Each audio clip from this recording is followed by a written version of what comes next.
What's up, everyone? It's Alexa with Grace and Cherish, where we're making beautiful and hospitable places. It's a new day, and guess what came? Finally, the Woodchips are here. I was so excited. I was out, my brother and his family were in town for Easter, and so we were actually at Pond City Market. If you know Atlanta, we were out there yesterday, and Brandon sent me a message while he was home working and said, it's here. He also said, and we're gonna need more, which, you know, took us 4 months to get this load. We're just gonna celebrate what we got. And I already put in a request for some more, but we're so excited, so thankful we finally have the wood chips so we can lay them down on all the cardboard that we have for our no-dig garden. We are gonna lay that down. My brother and Brandon laid down one part, but we have a lot more to go. So we're just thankful, though. We're thankful. It's here, finally. Thank you, Chip Drop, for finally bringing us some wood chips. So we're really looking forward to that. But before we even continue putting down wood chips, we're actually going to be doing our blueberry bushes. So today's task is we're trying to get in our blueberry bushes. Let's see if we can do it, because we've got all 4 kids ripping and roaring, and it's kind of hard to do all that when they're going. But we're gonna try to make it a little family affair, and we'll bring you along.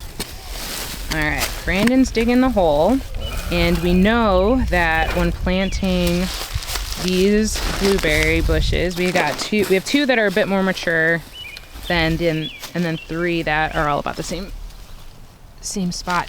But we know that we don't want to dig these too deep. That's all the advice that we have researched and everything. So he's digging a hole to kind of get a feel, or deep enough to where it'll basically look like this, actually. Now, we've been doing no dig for just about for everything so far that we've been doing, so this is the first time I'm really seeing the soil down here. Ooh.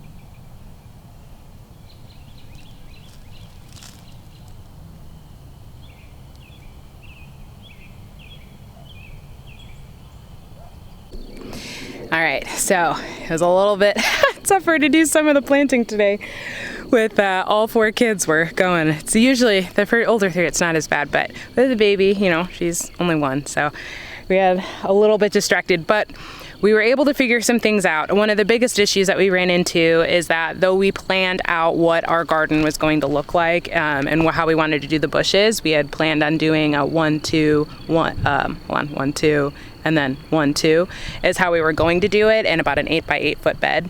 But the spacing that we had planned for, and then when it actually came out to how we have things set up in our garden, it didn't work out. So one thing that was really important to me was to make sure that the bushes themselves had 4 feet in between them, and we couldn't do that. Anyway, long story short, so we couldn't do that, so we had to pivot. So what we ended up doing is, we thought we had 4 bushes. We actually, like all the mud and stuff on my hands, we actually had 5. So what we ended up doing was planting 3 this way, which gives me enough room still. You can see the wood chips that were laid down. That gives me enough room to still have the table. And I've talked about in another, video I've done about the importance of having a table there, and just the Sabbath rest and the being able to sit and enjoy creation and all of that. So we're still gonna have room for that. That was a priority. So we did the 3 instead of having 4 there. And then behind me, we decided to plant both of the extra blueberry bushes we had in our raised garden bed. We were gonna plant a raspberry and blackberry bush in here, but our blackberry bush died. And so we decided we'll just relocate the raspberry bush. I'm getting bitten by mosquitoes, and it's really unfortunate already. The price you pay for this warmer, beautiful weather in Georgia. But anyway, what we decided to do is, we're going to take down this bar that's right here. We originally, when we built these raised beds, had the bar so that we could put netting over it, which worked out very well for us. But because, as you can see, let me actually flip the camera and I'll show you. You can see this beautiful blueberry bush right here. It already is growing pretty tall. We don't want this bar to be hindering anything, so we're going to remove it. We'll still be able to put netting here because we have a lot of birds and are going to have to protect these blueberry bushes from them. But we'll have that here. We've got this little guy right there. This is a Brightwell variety. this is a Vernon variety. We actually have 3 Vernon varieties. So this is also a Vernon. Here we have a powder blue. This is a powder blue blueberry bush. And then over there, right here, is another Vernon. Now I've shared how in our backyard, this is the east. So the sun rises from the east and will go over all the way to the west. Over here, one of my concerns was that this bed was going to get blocked by this bush. The sun would be blocked by the time that it grew really large. I'm not totally sure how much of that's going to actually be an issue because I've watched this bed over the last 2 years, or this part of our yard, and it really does get an incredible amount of sun. I don't think it'll be a big deal, but just something we'll pay attention to. For now, I'm not going to worry about it because this is very small, and I don't have to worry about the height of it for this growing season, but just something I'm going to pay attention to in the future. It's April. I already talked about that. I already talked about our estimated last frost date is tomorrow. And while I'm not going to do everything this week, we are focusing on finishing up the wood chips and getting those in the rest of the garden. We are looking at, I'll go walk over to our corn patch. So we have our corn and our pumpkins that are gonna go here. I'm definitely gonna be sowing those this month, and I'm hoping this week, because I do have a friend who's getting married in mid-April, so it's gonna be a little bit hectic around that time. So I'm hoping to get some things done on the front end. But then we also have this bed right here, which is gonna have our carrots and our onions, and then some herbs and things. So I am looking to, if I can, plant them this week. We are actually, I don't know if I've shared on here before, but one of the things that's really important, well, I've talked about phyllo and why we bought our property and how it's meant to be, used to serve others. One of the ways that we do that is hosting different events. And so this weekend, we're actually hosting a fishing event. And so we just invited people, we're like, come fish. And it's fun because our neighbors actually that we didn't know that well, but they have started coming down. So earlier, 2 of the sons, teenage boys, were here just on the boat fishing, and they were actually here before I came home because our gate was open to our house. So I was just so excited. I was like, drive up after a day being out with the kids, and I was like, there's our neighbors just fishing. And that brings me great joy because that's what we want for our property. But this weekend we're having a fishing event. So we're just like, bring your poles. We're doing catch and release fishing. Have at it, let's have some fun. And then we're also going to do a flower seed / plant swap, so people who want to come and do that can. So I'm really excited. It's just getting into that, spring season, and it's just so beautiful. I mean, there are so many things blooming that are just absolutely gorgeous, and so I'm really, really excited and thankful for this season. And I need to put this camera down. It's making my arm hurt. But I'm really excited for this season. Ooh. And everything that we get to do, and just an opportunity to share the property with people and invite them here.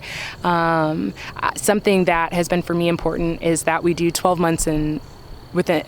events in 12 months. We've done more than that. We're definitely beating the 1 event a month. But again, because hospitality is so important to us, because we want to make sure we're intentional with our land and our home, I was like, okay, we have to have 1 event a month at our home outside of what we might typically do. So I host a co-op here for our homeschool group every week, but I don't count that.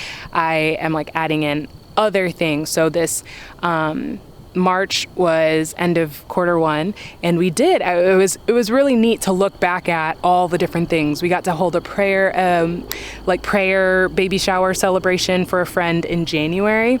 And it was really beautiful because, she and her husband had tried to have a baby. They had suffered loss with their first pregnancy, and then to get to host an event to pray over their baby that has been born. She was born at the end of January. It was such a beautiful thing to be able to be a part of that and be able to have that at our home. So that was our January event. And then in February, I got to host an event for new moms and drawing new moms to our a different homeschool group I'm in. And it was beautiful to see relationships, formed and bonded there, and just an opportunity for people to get to know each other in an intimate setting. And then in March, we had, my daughter's thank you party. We had a bridal shower for a friend here. And I feel like we just hosted something else, and I can't remember what it was. But the bridal shower and the thank you party were 2 big things. So that is just, again, all things I'm really grateful for, as just being able to use this place and live into what we want this place to be. And at the same time, doing all we are in the garden it's going to be awesome when we actually have food that we can use for these events and share with people. That I'm so excited in the, you know, summer months and fall months being able to do that. So, and not to mention the flowers, being able to offer those too. So April's here. We're kicking it off with the fishing and then the flower seed and plant swap this weekend. So that'll be my event for April. And I'm hoping for a little moms type retreat in May for people to just come, you know, it's around that Mother's Day time, just to come and use our property and wander and be at peace and journal and or whatever it is they want to do, but just having a morning where they can just be, and I'll, you know, have some food and drinks and stuff like that for them. That is my goal for May. So we got a lot going on. It's very exciting, but it's allowing us to live into what we want. You know, this garden is just an extension of the hospitality that we're hoping to show, and it's definitely teaching me a lot about hospitality and being patient in, you know, trying and failing, getting a little dirty, and you know, enjoying and celebrating it. The kids were out and my daughter planted her own little flowers last week, and it's sweet. It's sweet to get to share those things. And I know I'm preaching to the choir, because most people who are watching this right now are like, yes, girl, I love to plant some things and be in it, and you get it. And it is such a gift, and it's even better to share it. So I am glad to have been with you today. Glad to have shared this, even if just through a video, but I am so thankful to have you here. I'm thankful to get to share the joys of gardening and the questions and all of that. So I hope that you are blessed, that you remember that you matter, you are a person of great significance. Go and live in that, and make sure to treat others that way too. All right, bless you. Until next time.